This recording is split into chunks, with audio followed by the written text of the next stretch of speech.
kuvuka ubwa kabiri ni ukubanza gukurwamo umutima wa kamere, hanyuma ukinjirwamo n'umutima w'umwuka umera. Dufite ibirenze ayo mategeko. Umuntu wizera afite ibirenze ayo mategeko. Icya mbere, iyo umaze guhinduka icyaremwe gishya, umutima kamere y'Imana iravuga ngo kwangana ni bibi, kuvuga mugenzi wawe ni bibi, inzangano ni mbi, amatiku ni mabi, amacabiranya ni mabi, gusambana ni bibi, kwiba ni bibi. Ayo mategeko Umvise amakuru aturuka i Siyoni, umutima uraririmba kuko namenye ko imbohe zibohowe. Fata umwanzuro ugende iyo nzira y'agakiza. turagushimiye mu izina rya Yesu Kristo w'i Nazareti, umwami w'abami. Imbaraga zikomeza Imana no komera kuwiteka bize kubana nawe ibihe byose mu izina rya Yesu Kristo.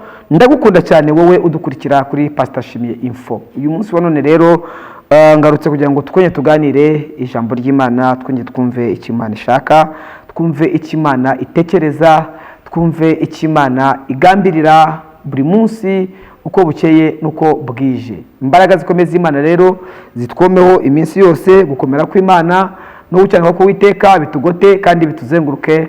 Ndagukunda cyane rero kubwa Yesu Kristo umwami w'abami. Imbabazi z'Imana no gukomera kuwiteka n'urukundo rw'Imana bane natwe twese, kandi mbwire ngo urukundo dukunda nitwo natwe tugukunda. Urukundo udukunda nitwo natwe tugukunda. Kandi umugisha w'Imana ukuriho. Reka nkwature ibintu bitatu. Amahoro y'Imana aze kubana nawe mu izina rya Yesu Kristo w'i Nazareti. Reka rero nkubwire ngo ntangire nkubwira ngo wowe urwaye amaso cyangwa se ufite umuntu urwaye amaso, hari umuganga rero, umuganga uvura amaso. Uyu muganga avura amaso rwose kandi neza cyane. Akorera hano mu mujyi wa Kigali kuri City Plaza, hano mu etaje ya mbere mu nzu ya 8, kuri nomero ya 8. Rwose bafite ibyuma byiza bivura amaso, bipima, bakora lunette, bashiramo umuti, baranasuzuma kandi ku mafaranga make cyane. Rwose pe make cyane. Hari igihe mwirwa mwanga kujya kwivuza ngo mu ma privé, ni privé ariko ntago baca amafaranga menshi. Nyakubwiye nawe ubwawe gusuzuma wakumva ko ari nk'ubusa. Batanga ordonnance, bafite bakorana na za n'amashwaresi menshi, za Britamu, za MEMAI, bakorana n'ibigo byinshi, ni byinshi cyane. Nawe uzageyo, muhamagare kuri 0788 47 0151. Imana rero iguha umugisha mu izina rya Yesu Kristo w'i Nazareti. Uyu munsi rero Imana imaye ijambo tugiye kuganira. Ni ijambo rivuga ngo kuba icyaremwe gishya. Kuba icyaremwe gishya. Uyu munsi rero ni ijambo rivuga ngo kuba icyaremwe gishya. Kubera iki tuzanye ngo kuba icyaremwe gishya? Nuko umugambi w'Imana ushaka ko duhinduka. Reka twifashishe ijambo ry'Imana, hanyuma turigenderemo. Turarisanga hano mu rwandiko rwa mbere Pawulo yandikiye n'Abakorino, ni urwandiko rwa kabiri Pawulo yandikiye Abikorino, ibice byaho 5 ku murongo waho wa 17. Ni amagambo wenda kenshi abantu basanzwe bazi cyane, ariko reka turivugaho iri jambo. Havuze ngo ibice 5 ku murongo wa 17, ari jambo ryiza yavuze ngo umuntu wese iyo ari muri Kristo Yesu, umuntu wese iyo ari muri Kristo abaye icyaremwe gishya. Ibya kera biba bishize, dore byose biba bihindutse bishya. Amen. Uyu umuntu ari muri Kristo abaye icyaremwe gishya. Kubera iki birivuga ngo iyo umuntu ari muri Kristo abaye icyaremwe gishya? Kuba icyaremwe gishya ni igikorwa gikorwa n'Imana. Imana niyo ikora iki gikorwa. Kuba icyaremwe gishya ni igikorwa gikorwa na Mwuka Wera. Mwuka Wera niwe ubigena. kuba icyaremwe gishya ni igikorwa gikorwa n'ijambo ry'Imana. Kugira ngo ube icyaremwe gishya, icya mbere wumva ijambo ry'Imana ukizera, wamara kwizera ugahinduka, Imana igakora igikorwa, Mwuka Wera agatangira agakora. Urakumva? Nuko nguko kugira ngo ube igikorwa cyangwa se icyaremwe gishya, nuko nguko bikorwa, ni igikorwa kigomba kuza muri ayo mayetape, ni igikorwa kiza muri ubwo buryo. Ni igihe umuntu abyawe ubwa kabiri, ni igihe umuntu avutse ubwa kabiri.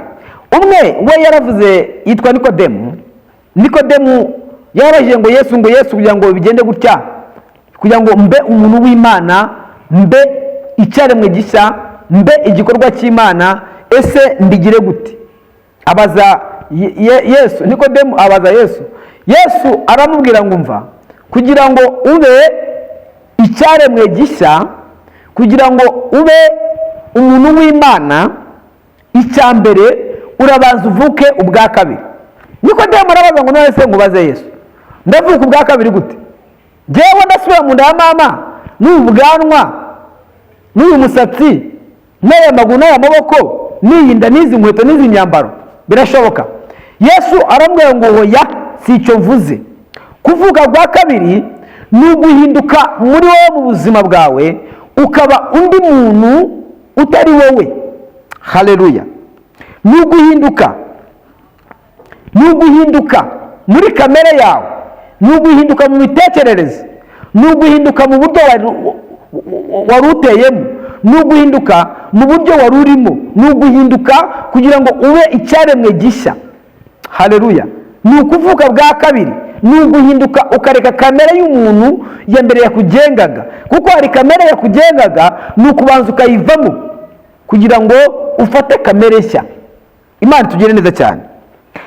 Uzasanga kenshi amadini afite amategeko abagenga. Hari amategeko agenga amadini, nk'uko igihugu gifite amategeko, nk'uko urugo, nk'uko umuryango ufite amategeko awugenga, ni nako kenshi uzasanga amadini afite amategeko abagenga bagomba gukurikiza, cyangwa se agomba gukurikizwa, abakristo bayo bakayubahiriza. N'ubu hari amadini amwe nari buze kuvugaho, hari amadini avuga twebwe ntabwo tudefiriza, twebwe ntabwo twambara ipantaro, twebwe ntabwo twambara amaherena cyangwa se imikufi. Ayo ni amategeko. Ariko twebwe abizera dufite ibirenze ayo mategeko. Umuntu wizera afite ibirenze ayo mategeko. Icya mbere, iyo umaze guhinduka icyaremwe gishya, umutima, kamere y'Imana iravuga ngo kwangana ni bibi, kuvuga mugenzi wawe ni bibi, inzangano ni mbi, amatiku ni mabi, amacabiranya ni mabi, gusambana ni bibi, kwiba ni bibi. Ayo mategeko araza ubwe akaba mu mutima wawe, umutima wawe ukakubwira ko ibyo bintu bidakwiriye. Sinzi niba uri kunyumva. Imana tubwire neza cyane, kandi Imana iduha umugisha. Twishimira kuba twarahindutse rwose, twishimira muri twe kuba twarahindutse. Iyo usomye Ezekiyeli katumushake ibice byaho 36, ugasoma ku murongo waho 36, Ezekiyeli ku murongo waho wa 26. Reka tuhasome twumve ukuntu wavuze. Aravuze ngo nzabaha n'umutima mushya, mbashyiremo n'umwuka mushya, nzabakuramo umutima ukomeye nk'ibuye, mbashyiremo umutima woroshye. Banza umenye neza ko iyo umuntu amaze guhinduka icyaremwe gishya, yakira umutima mushya, akurwamo wa mutima umeze nk'ibuye, umutima wa kamere ukajugunywa, agatunga umutima wa Kristo. Haleluya! Agatunga umutima wa Kristo. Umutima wa Kristo rero ni umutima w'umwuka. Nzabakuramo umutima wa kamere, nzabakuramo umutima umeze nk'ibuye, mbashyiremo umutima, wa mutima wari muri Kristo Yesu. Haleluya! Nzabashyiramo wa mutima wari muri Kristo Yesu, ariwo muzaturamo, ariwo muzatunga, niwo nzabashyiramo. Imana itugire neza. Haleluya! Icya mbere, nzabakuramo umutima umeze nk'ibuye, hanyuma uwo mutima nzawukuramo nywujugunye, mpite mbashyiramo umutima w'umwuka. Ndashaka ngo umenye neza ko kuvuka ubwa kabiri ni ukubanza gukurwamo umutima wa kamere, hanyuma ukinjirwamo n'umutima w'umwuka, umutima wo muri Kristo Yesu. Imana ikugire neza. Iyi ni inyigisho ireba umuntu ukuze, umuntu se wamaze guta, wamaze kwinjira mu bumana, cyangwa se umuntu ushaka kwinjira mu bumana utari winjiramo ariko ushaka gukomerera mu mbaraga z'agakiza. Uwo niwo ndi kubwira aya magambo. Haleluya! Kuba icyaremwe gishya si ukurema k'umubiri bundi bushya. Kuba icyaremwe gishya si uguca mu ruganda, si ukurema k'umubiri bundi bushya. Hari abashaka kuba wenda ibyaremwe bishya bakajya kwibagisha inda, bakibagisha amabere bakayateraho, bakibagisha ibibuno. Mujya mubumva ngo bibagisha ibibuno. Hari yewe n'abihindura ibitsina. Abo ngabo baba bagerageza wenda kubibya, ariko si ibyo ndimo kuvuga. Oya, ubanza unyumve neza. Kuba icyaremwe gishya si icyo ngicyo ndimo kuvuga. Kuba icyaremwe gishya si ukubyarwa bwa kabiri mu mubiri. Oya, si ukubyarwa bwa kabiri mu mubiri. Ubanza ubyumve neza. Si ukugira wenda wakodowuse muvuge ngo uvutse bwa kabiri. No. Oya. Kuvuka bwa kabiri cyangwa se kuba ikiremwa gishya si ikiremwa gishaje cyavuguruwe. Oya. Nsigaye mbona ngo abakecuru muri iyi minsi cyangwa se abasaza ntabwo bashaka kubita muzehe ngo mwite ngo mukecuru. Uzi ko njye nahuye n'umuntu umwe twari muri bisi, ndamubwira ni uraho neza mukecuru, ahita ambwira direkitoma ngo mukecuru ni nyoko, ahita anuka cyane ngo mukecuru ni nyoko. Hari uzabwira ngo muzehe, abwira ngo muzehe ni so, ngo muzehe ni so. Ariko kuba rero icyaremwe gishya si ukuba ikiremwa cyari gishaje kivuguruwe. Oya. Oya. Banza wumve neza ko kuba icyaremwe gishya si ubwoko bw'icyaremwe gishya cyahinduye ubundi bwoko. Oya. Kuba icyaremwe gishya ni ukwakira ubuntu bw'Imana. Banza wumve ahantu. Kuba icyaremwe gishya ni ukwakira ubuntu bw'Imana. Kuba icyaremwe gishya ni ukwakira imbabazi z'Imana. Kuba icyaremwe gishya ni ukubyarwa ubwa kabiri ukaba umuntu Imana ikunda. Kuba icyaremwe gishya ni ukuzura umwuka wera, ni uguhinduka mu buryo bw'umwuka, ni uguhinduka mu buryo bw'umwuka ukaba umuntu mushya. Haleluya! Ukaba umuntu Imana ishaka, ukaba umuntu Imana ikunda, ukaba umuntu Imana yatoranije mu buzima bwayo. Imana rero ikugire neza. Haleluya! Nyemerera mvuge ibintu bine. Reka mvuge ibintu bine bigaragaza umuntu wamaze kuba icyaremwe gishya. Ibintu bine ubyumve neza bigaragaza umuntu wamaze kuba icyaremwe gishya. Icya mbere ikikwereka uyu muntu wamaze kuba icyaremwe gishya. Icya mbere ni umuntu wemera kwezwa, ni umuntu wemera kwihana.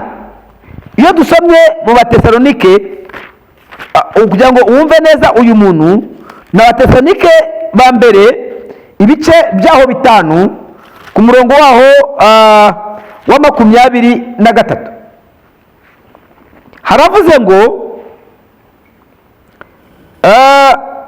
Abatesalonike ba mbere ibice 5 ku murongo wa 23 aravuze ngo Imana y'amahoro ibeze rwose, kandi mwebwe ubwanyu n'umwuka wanyu n'ubugingo n'umubiri byose birarindwe bitazabaho umugayo ubwo umwami wacu Yesu Kristo azaza.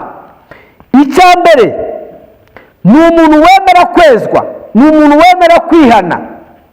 Hanyuma yavuze ngo uyu muntu agomba kuba yemera kwezwa ku mubiri no ku mutima kugera ku bugingo. Icyo ni cyo kintu cya mbere kiranga umuntu wamaze kuba icyaremwe gishya. Icya kabiri kiranga uyu muntu wamaze kuba icyaremwe gishya ni umuntu ugira umutima wizera. Kugira umutima wizera biri mu kintu gikomeye kiranga uyu muntu. Iyo usomye muri Yeremiya ibice 17 bikurangira uyu muntu wamaze kwakira kuba icyaremwe gishya. Yeremiya 17 dusome ku murongo waho wa 9 haravuze ngo umutima w'umuntu urusha ibintu byose gushukana, kandi afite indwara ntiwizera gukira. Uyu muntu agomba kuba afite umutima wizera. Bikwereka ko yamaze kuba icyaremwe gishya. Ni umuntu ufite umutima wizera, ni umuntu ufite umutima w'Imana. Imana iguha umugisha. Icya gatatu kiranga uyu muntu wamaze kuba icyaremwe gishya ni umuntu ufite umutima wera. Umutima wera. Durere mu Abefeso ibice byaho 4 ku murongo waho wa 24. Abefeso ibice byaho 4 ku murongo waho wa 24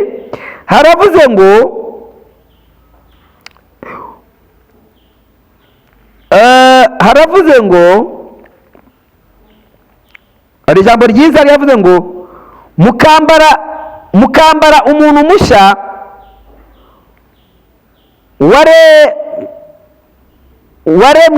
waremewe, mukambara umuntu mushya waremewe ibyo gukiranuka no kwera bizanwa n'ukuri nk'uko Imana yabishatse.